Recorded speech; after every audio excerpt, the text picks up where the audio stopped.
أعوذ بالله من الشيطان الرجيم. بسم الله الرحمن الرحيم. ألف لام ميم. ذلك الكتاب لا ريب فيه هدى للمتقين الذين يؤمنون بالغيب ويقيمون الصلاة ومما رزقناهم ينفقون والذين يؤمنون بما أنزل إليك وما أنزل من قبلك وبالآخرة هم يوقنون أولئك على هدى من ربهم وأولئك هم المفلحون. إن الذين كفروا سواء عليهم أأنذرتهم أم لم تنذرهم لا يؤمنون. ختم الله على قلوبهم وعلى سمعهم وعلى أبصارهم غشاوة ولهم عذاب عظيم. ومن الناس من يقول آمنا بالله وباليوم الآخر وما هم بمؤمنين يخادعون الله والذين آمنوا وما يخدعون إلا أنفسهم وما يشعرون.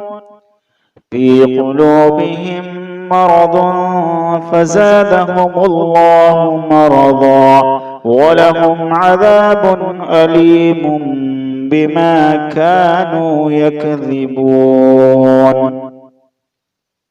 وإذا قيل لهم لا تفسدوا في الأرض قالوا إنما نحن مصلحون ألا إنهم هم المفسدون ولكن لا يشعرون.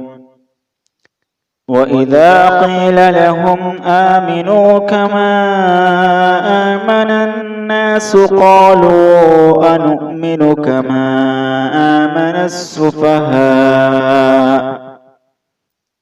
ألا إنهم هم السفهاء ولكن لا يعلمون.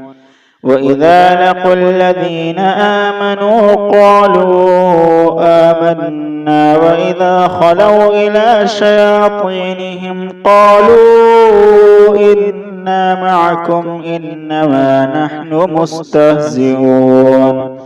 الله يستهزئ بهم ويمدهم في طغيانهم يعمهون. أولئك الذين اشتروا الضلالة بالهدى فما ربحت تجارتهم وما كانوا مهتدين. مثلهم كمثل الذي استوقد نارا فلما أضاءت ما حوله ذهب الله بنورهم وتركهم في ظلمات لا يبصرون. صم بكم عمي فهم لا يرجعون. أو كصيب من السماء فيه ظلمات ورعد وبرق يجعلون أصابعهم في آذانهم من الصواعق حذر الموت والله محيط بالكافرين. يكاد البرق يخطف أبصارهم كلما أضاء لهم مشوا فيه وإذا أظلم عليهم قاموا ولو شاء الله لذهب بسمعهم وأبصارهم إن الله على كل شيء قدير.